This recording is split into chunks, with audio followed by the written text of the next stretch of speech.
नमस्कार, स्वागत है आपका YouTube चैनल छत्तीसगढ़ टुडे में।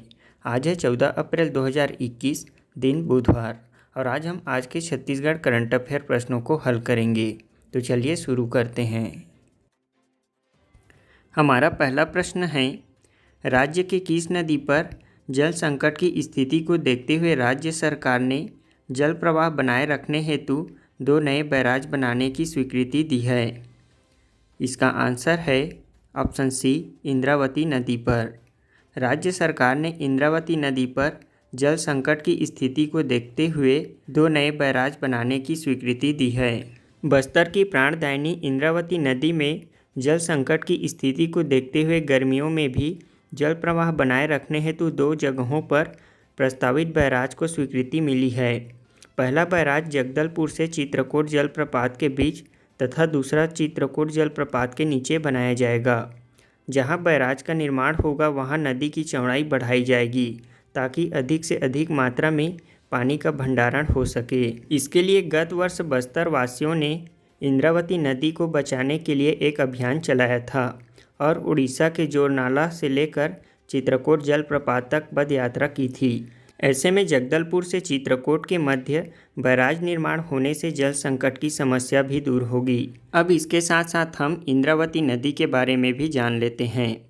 इंद्रावती का उद्गम उड़ीसा जिले के कालाहांडी जिला के अंतर्गत मुंगेर पर्वत से हुआ है। इसका विसर्जन छत्तीसगढ़ के भद्रकाली नामक स्थान पर गोदावरी नदी में हुआ है। इस नदी की कुल लंबाई 264 किलोमीटर है और इसका प्राचीन नाम मंदाकिनी है। यह नदी मुख्यतः बस्तर, दंतेवाड़ा एवं बीजापुर जिले में बहती है। इसके तटीय शहर हैं जगदलपुर, बारसूर और भोपालपट्टनम। इंद्रावती नदी पर चित्रकोट जलप्रपात स्थित है। यह नदी बस्तर संभाग की जीवन रेखा कहलाती है। हमारा अगला प्रश्न है, कोरबा जिले के अंतर्गत ACCL के किस ओपन कास्ट प्रोजेक्ट को पर्यावरण की ओर से स्वीकृति प्रदान की गई है?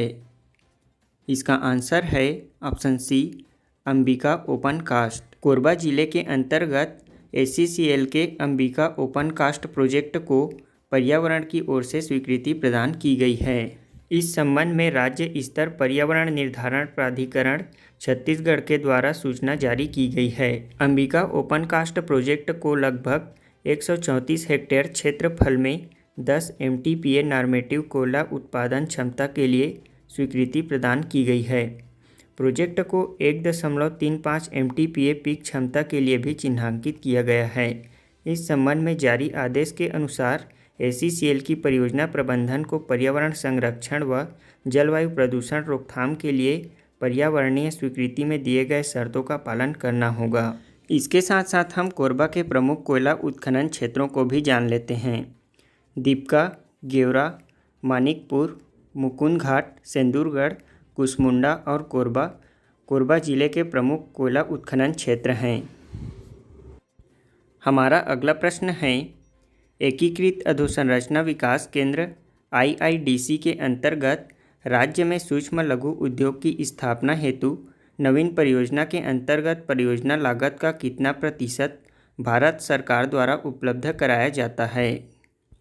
इसका आंसर है ऑप्शन डी, 60%। एकीकृत अधोसंरचना विकास केंद्र के अंतर्गत राज्य में सूक्ष्म लघु उद्योग की स्थापना हेतु नवीन परियोजना के अंतर्गत परियोजना लागत का 60% भारत सरकार द्वारा उपलब्ध कराया जाता है। आपको बता दें कि भारत सरकार की इस योजना के अंतर्गत राज्य में सूक्ष्म लघु उद्योगों की स्थापना हेतु एकीकृत अधोसंरचना विकास केंद्रों की स्थापना की जाती है।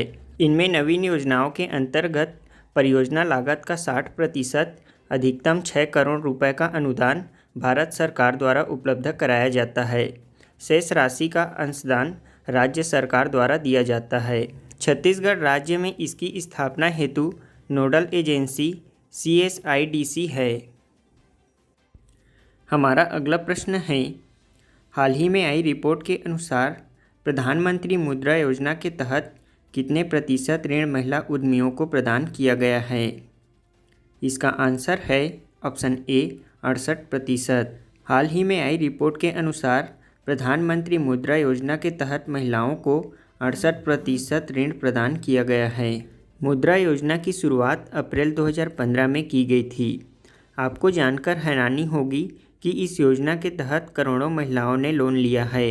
अप्रैल 2015 में शुरुआत के बाद से अप्रैल 2021 तक 19.04 करोड़ महिलाएं मुद्रा योजना के तहत लोन ले चुकी हैं। बल्कि इस योजना के तहत जितने लोगों को पैसा मिला है उनमें 68% महिलाएं ही हैं। इनमें 19.04 करोड़ महिलाओं को 6.36 लाख करोड़ रुपए का लोन दिया गया है। मुद्रा योजना के तहत 50,000 रुपये से 10 लाख रुपए तक का लोन मिल सकता है। इसमें 3 कैटेगरी में ऋण प्रदान किया जाता है। इसमें शिशु लोन के तहत 50,000 रुपये तक की मदद मिलती है। वहीं किशोर वर्ग में मुद्रा लोन के तहत 50,000 रुपये से 5 लाख रुपए तक का लोन दिया जाता है, जबकि तरुण कैटेगरी में लोन की सीमा 10 लाख रुपए तक है। हमारा अगला प्रश्न है, जैव विविधता के संबंध में ऑरिथेरियम टेजन का क्या अर्थ है, जो कि हाल ही में खबरों में छाया हुआ था। इसका आंसर है ऑप्शन बी, एक पशु प्रजाति। जैव विविधता के संबंध में ऑरिथेरियम टेजन एक पशु प्रजाति है। डायनासोर के समय के दौरान रहने वाले एक स्कंक जैसे स्तनपायी जीव के जीवाश्म की खोज चिली के पेंटागोनिया क्षेत्र में की गई है। इस जीव का नाम ऑरिथेरियम टेजन है। दावा किया जा रहा है कि यह 72 से 74 मिलियन साल पहले रहते थे। यह जीव शाकाहारी था और यह मेसोजोइक युग के अंत में दक्षिण अमेरिका में रहता था। हमारा पहला प्रश्न है, BWF केन्या इंटरनेशनल 2020 राज्य के किस बैडमिंटन खिलाड़ी का पहला अंतर्राष्ट्रीय खिताब था। इसका आंसर है ऑप्शन डी, आकर्षी कश्यप। हमारा अगला प्रश्न है, राज्य सरकार के निर्देश पर राजीव गांधी जलाशय से 112 ग्रामीण तालाबों को भरा जा रहा है। इस जलाशय का निर्माण किस नदी पर किया गया है। इसका आंसर है ऑप्शन बी, मनियारी नदी पर।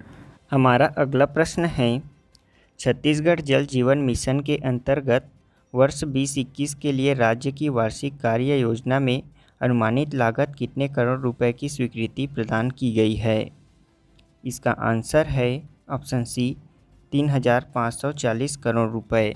हमारा अगला प्रश्न है, हाल ही में PS जोरोस्टर नाम का 100 करोड़ रुपए का तेज गश्ती पोत भारत ने किस देश को सौंपा है। इसका आंसर है ऑप्शन ए, सेशेल्स। हमारा अगला प्रश्न है, देश के अगले मुख्य चुनाव आयुक्त किसे बनाया जाएगा। इसका आंसर है ऑप्शन सी, सुशील चंद्रा को।